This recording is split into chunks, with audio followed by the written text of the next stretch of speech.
안녕하세요. 저희 아빠의 에이징 스토리입니다. 오늘은 전원주택살이의 텃밭은 어느 정도가 적당한지에 대해서 한번 말씀드려 볼까 합니다. 우리 퇴직자나 퇴직을 앞둔 분들에게 시골 전원주택 하면 머릿속에 어떤 풍경이 떠오를까요? 아침 햇살이 비치는 거실에 앉아서 커피 한 잔 나누며 창밖에 채소들로 가득한 텃밭과 예쁜 정원수가 있는 마당 정원을 바라보는 그런 느긋한 삶이 아닐까 제가 한번 생각해 봅니다. 전원주택 분양 광고에서도 전원주택은 텃밭을 가꾸며 일상을 즐기기에 좋다고 또 역시 텃밭을 강조합니다.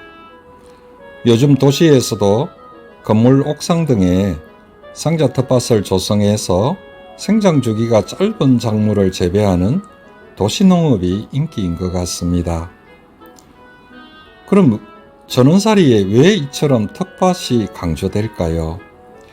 어떤 사람은 텃밭을 경제적 비용의 관점에서 그 효용성을 말하기도 합니다. 다시 말해서 우리가 기존의 마트에서 사 먹던 각종 채소와 먹거리를 우리가 텃밭에서 직접 키워 먹게 되면 그만큼 생활비 지출을 줄일 수 있다는 논리입니다. 과연 그럴까요? 물론 그럴 수도 있을 겁니다. 하지만 이런 비용 절감의 목적을 두고 텃밭을 시작하는 사람들 중에는 대개 일거리가 많아지고 힘들어지면 모종값에 비료값에 영양제까지 무엇보다 텃밭에 들이는 일과 시간을 생각하면 오히려 사먹는 게 더 경제적이다. 그러니 텃밭 그만두겠다라는 자기 결정을 합리화하는 논리로 들기도 합니다. 그럼 텃밭은 우리가 어떤 의미로 받아들여야 할까요?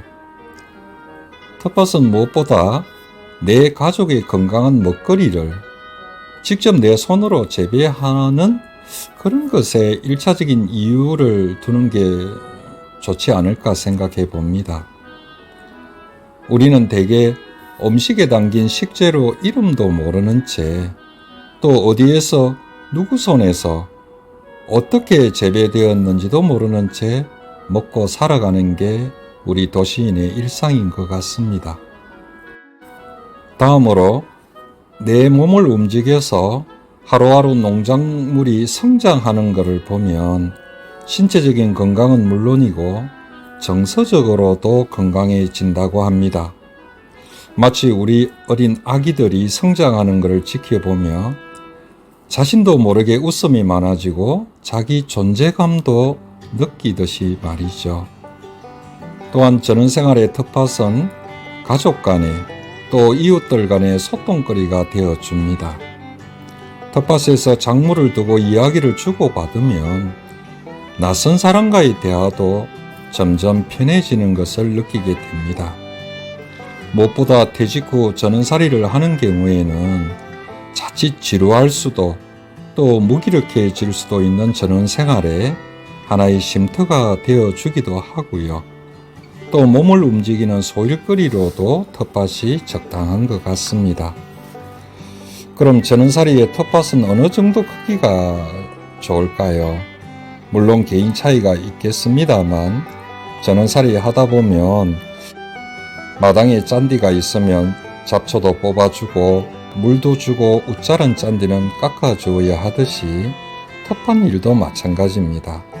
특히 습하고 무더운 여름철엔 생각보다 손이 자주 가게 됩니다.